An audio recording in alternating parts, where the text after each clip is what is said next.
videoing this at home, so I don't have a nice stand. I drove home today and I saw the beautiful fall pictures artist, and I thought, you know, we need to be doing this. So we're going to do some watercoloring today. You're going to have a small piece of paper. You're going to do this in steps. You're going to put your name on it, and we're going to practice drawing a tree. But first, I want you to take your water and you have a flat brush. Get that wet. Okay. Like I said, I don't have my fancy stand. I'm using a little locker container shelf thingy. And you're going to actually take that clean brush. It should be clean, shouldn't have anything on it. And you're going to get the whole paper wet. It's going to have a little bit of a sheen on it. I don't think this is a Sharpie, so it's going to bleed a little bit. Yours isn't going to. So you're going to get it wet, and then you're going to think about this being your ground, which is green, and the sky, which is blue. And like I said, you've already got it wet, so right away, you want to go ahead and add that watercolor. This is I need a little bit more water because that green wasn't wet enough. And you're going to put, it's wet. You're doing watercolors with a wet paper, and it covers quickly. Okay, then you're going to clean your brush. And I always say an artist wants to make things interesting. If you have a straight background line, that's boring, so add a little bit of a curve, and you're going to see how that is still really wet there on the top. So you're going to want to be careful. You're going to wake up this blue, and then it's kind of dark, and you have a messy mat underneath. You can go right back to the water and water it down. If you want it to be darker, then go back to your paint palette, artist. You're going back and forth.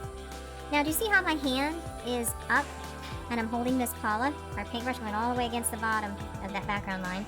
And when you paint, artist, you don't want to booty scoot, meaning you don't want to have your brush scooting across. And this is the ferrule. I've been calling it the barrel. I'm sorry, it's called the ferrule. These are the bristles. And you want to actually hold Miss Paula right there, because that's the danger zone. And you're going to, when you get her wet, you're going to only dip the tip on it. So then we're going to set this aside and dry it, and I'm going to show you how to draw it first. You're going to take your paper and you're going to fold it 2 times. It's going to be a scrap piece of paper, probably. And you're going to open it back up and you're going to take your pencil. Now, when you're drawing a tree, artist, I want you to think of the letter Y. And that's a pretty basic, simple tree. And that's all you're going to have on your picture, a little bit more than that. But after you have the Y, artist, the next step is you can add where the trunk actually gets wider. Make sure you can see it as it goes wider as it goes out. And then you bring this up. Now, actually, on a tree, if you take a look, it is always separating into a Y, and it is getting skinnier and skinnier as it goes out. Okay, there is actually a lesson on my YouTube channel of how to draw trees. Where I'm not worried. The main objective of the lesson is not to draw a perfect tree. I want you to paint a tree, and then you would go back in and you would erase this. So I'm going to show you the basics of how to do a tree. You would have your background line here, and you can have your trunk kind of come out like that. Like I said, I'm not worried about seeing this today. Instead, what you're going to do, you already have your background line painted, and you have your sky painting. We're waiting on it to dry. You're going to actually take, I might have you just do this on your scrap paper. We'll see. You're going to take a round brush, and I have these little brown ones. I don't usually put them in the trays because I don't want the kids to mess them up. And here we talked about only dipping the tip of Miss Paula, swirling her around like a ballerina. And I want you to think of artist as that Y. And like I said, we'll probably start practicing on this so just you can practice. So start with a skinny Y. And I made it too thick at the beginning. I start with a skinny Y and put that on your paper and then go to the background line. Now, what I want you to think of is branching, bringing it up. And this is going to be just very delicate, not painted really thick, because you're going to go over it with a pointillism, which is just painting with the dots. Okay? You're going to go over that on your paper. So, let's see here. I can't. So just basic, simple, like that. Now, you could actually have a thicker. Start with the trunk being a little thicker. Get more water. Scoot this over so you can see it. Have it start here at the base of the trunk. Be a little thicker. Come out to that Y. I'm going to show you a little bit better on this one. Come out to the Y. And you could just do that. You could have this come up a little bit here. You can have your branches come out on each little section. And I haven't added any more brown. And I'm just going very lightly. If you notice, artists, it's hard to see here. I actually have my pinky just guiding it. You want just a little delicate tree. Paint as many of these as you want to. Spread this out. Practice your trunk. It's a lot harder to paint than it is to draw a trunk.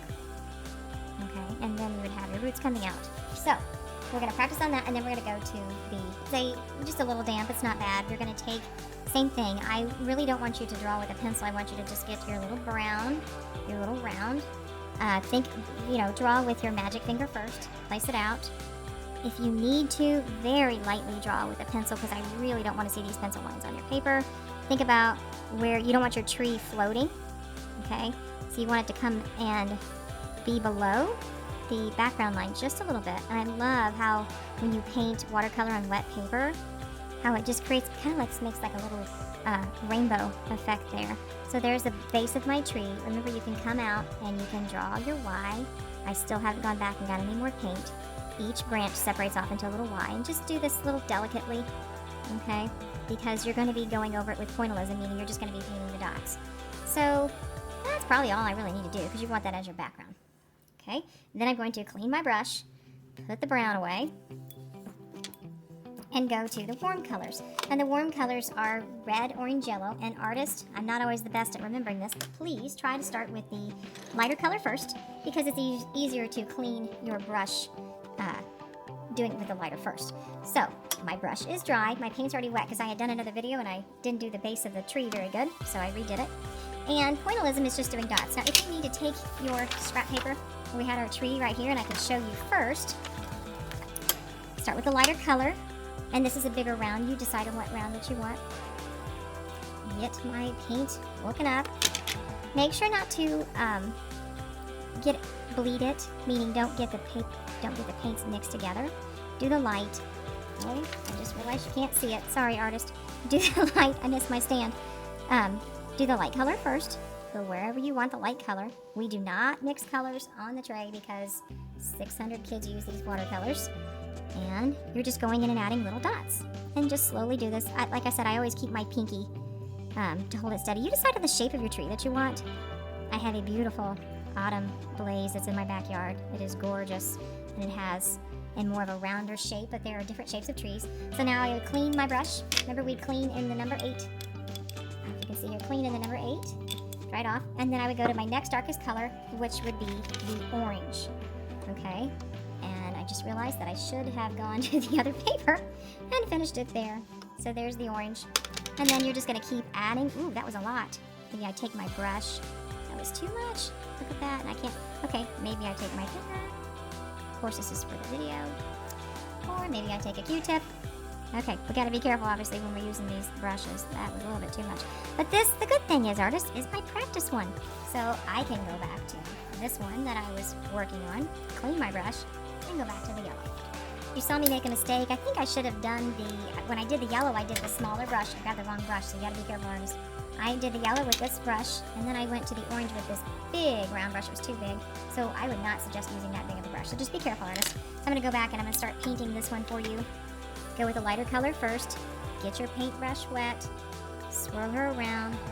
Hold her above the ferrule. Okay, remember this is Miss Paula. And all you're doing, artist, is making little dots. Delicately going in with the lightest color first. And you decide on the shape that you want your tree to be. And you just start filling it in. And another thing that I want you to think of is you want this whole thing to be, you would like for it to be filled in. And you don't necessarily want to see these branches that are up above. Okay, so think about that. Think of the shape that you want. And you also might have some leaves that are falling and touching the ground. Be careful when you're painting around the brown, because see how light that I did it? Oops, sorry, I ran into this little stand here. I can't remember what I was going to say. Oh, make sure the brown is not wet. And I painted it so thin that it won't be wet, because if it is wet, your colors will bleed. So this is just going to be a tiny, delicate little picture of a fall tree. Like I said, it was inspired by my drive home today, looking at all the beautiful trees. So then I clean my brush, and artist, I go to the next warm color, which is orange. You go lighter to dark, wake it up, stir it around. Make sure you don't have too much water on your brush. Test it on a piece of paper if you need to. Try to stay away from those other colors of the yellows that are really wet. Okay, if you're worried about it bleeding, artist, meaning the colors are mixing, which is happening, it's okay. But pointillism was started by George Seurat. He was one of our Artists of the Month a couple years ago, maybe 4 years ago actually. And I'm going to fill this whole thing in, do all the orange. Just takes a little bit of paint. Fill in as much as you can. If it touches the paint and mixes on the paper, that's okay. But please remember, we do not mix our colors in our trays. Okay, like I said, you decide on the shape of the tree that you want. Also, don't forget the leaves that would be falling, that would be on the ground. And this is an example pointillism. My last color that I would need, artist, that's correct, is the red. And I get some more water and I stir that around and I wake it up. I would highly suggest getting a small round brush for this because that's all you want to do is just be painting the tip. And you're going to fill this in. And I can't wait to see how beautiful these fall trees are. Try to fill it all the way in. I'm not using green. If you want to use green, go ahead. But like I said, I really wanted this to just be the warm colors. But as an artist, I want you to have choices. So if you're feeling the green, and start taking a look outside the beautiful fall trees that you see. Go outside. We're on our fall break right now. Go outside, get a little thing of paints, draw. There we go. There's my tiny little picture. This is what 5th grade will be working on when we get back. Hope you're having a great fall break.